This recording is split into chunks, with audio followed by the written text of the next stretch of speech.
يطيب الكلام ويستفتح بالسلام على النبي عليه أفضل الصلاة وأتم السلام. السلام عليكم، معاكم محمد. قبل ما نشغل أي خدمة على السيرفر لازم نفهم الإعلانات ديت بتوصل لنا إزاي. لنفترض مثلا إن أنت فتحت المتصفح وعايز تروح موقع زي جوجل، فجهازك ما بيبقاش عارف أسماء المواقع وبيحتاج حاجة اسمها الاي بي ادرس اللي هو العنوان. علشان كده اول حاجة هو بيعملها بيروح يسأل خدمة اسمها الدي ان اس.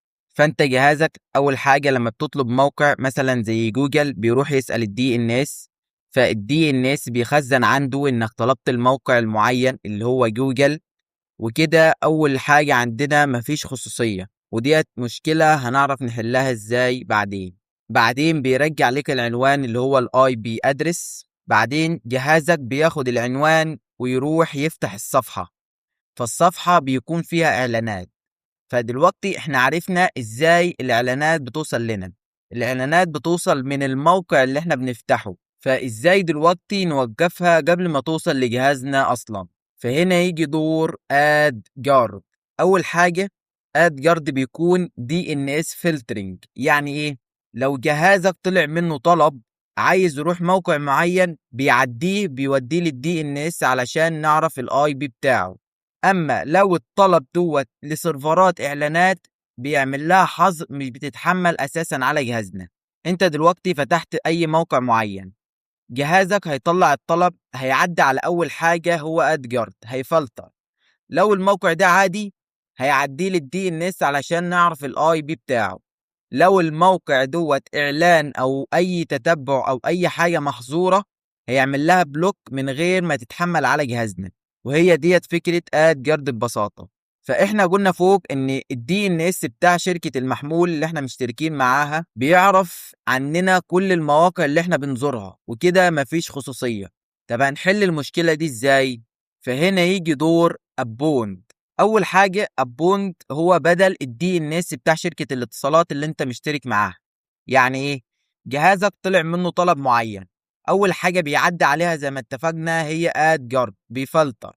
لو الطلب دوت عنوان ما بيخلوهوش يكمل، لو الطلب دوت موقع بيروح للخطوة اللي بعدها اللي هي الدي ان اس. فابوند اول حاجة بيعملها بيشيك على الكاش. يعني ايه؟ لو انت زرت الموقع ده قبل كده هو بيخزن العنوان بتاعه في الكاش علشان توصل له بسرعة جدا. فأول حاجة هو لو ما لقاش العنوان في الكاش بيروح يجيب العنوان من الدي ان اس روت، يعني مفيش أي وسيط، بيجيبها من الجذر نفسه. بعدين لما بيجيب العنوان بيخزنه في الكاش علشان لما تطلبه تاني ويديك أعلى رد. وعلشان نفهم الموضوع بشكل أكبر، اما أنت تطلب موقع مثلا زي جوجل أول حاجة زي ما اتفقنا بيعدي عليها هي اد جارد. لو الموقع ده إعلان بيعمل له بلوك، لو الموقع ده دومين محظور يعني مثلا تيك توك او اي موقع او مواقع اباحيه فبيمنع الطلب وما بيخلوهوش يتنفذ. اما لو هو دومين عادي فبيعدي لابوند، واحنا عرفنا ان ابوند دوت الدي ان اس. فاول حاجه بيعملها ابوند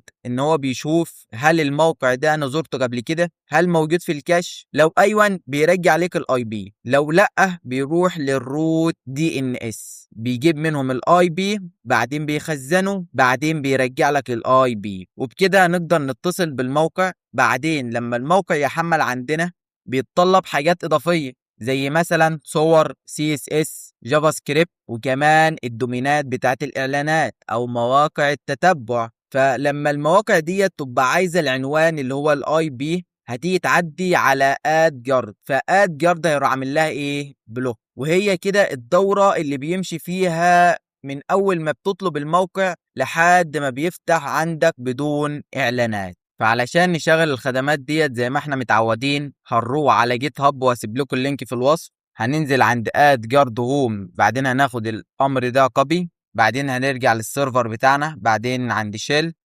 بعدين هنعمل كنترول شيفت في، بعدين هنضغط انتر، بعدين هنكتب كلمة السر، بعدين هنضغط انتر. هيبدأ يحمل معانا. اول حاجة هيشوف ديبيان تمبلت، هنا بنختار الاي بي ادرس، بعدين بنضغط انتر. يبدأ يعمل معانا هنا هي اتعملت هنا. هنسيبه يخلص وبعدين ارجع له. يبدأ يحمل معانا ابونت، بعدين هيحمل ادجارد، يبدأ يربط ادجارد بالدومين بتاعنا. دي كل الخدمات اللي على السيرفر. وبكده السكريبت بتاعنا تم بنجاح الحمد لله. اول حاجة علشان نخش على اد جارد، ناخد الدومين بتاعنا نعمل له كوبي، نخش على المتصفح نعمل له بيست، بعدين نضغط انتر، فاد جارد هيفتح معانا بالمنظر ده. اول حاجة نتأكد منها نخش على سيتنجز، بعدين دي ان اس سيتنجز، واهم حاجة تلاقي الرقم دوت بتاع ابون. تمام. بعدين هنرجع تاني نخش على DHCP settings. اول حاجة DHCP settings هو باختصار اللي بيوزع الاي بي على الاجهزة. دلوقتي عندك طريقين علشان تشغل ادجارد على الشبكة بتاعتك. اول طريقة ان انت تحط الاي بي بتاع ادجارد اللي احنا لسه عاملينه في الدي ان اس بتاع الراوتر بتاعك، وديت هتعرفها لما تسأل اي شات موديل. هتاخد الموديل بتاع الراوتر بتاعك وتقول له عايز احط الاي بي ده في الدي ان اس. لو ما لقيتش فهتخش على الطريقة التانية اللي انت تلغي الدي اتش سي بي في الراوتر بتاعك علشان نخلي ادجارد هو اللي يوزع الاي بي، وكده اي حركة مرور هتعدي من على ادجارد. تمام.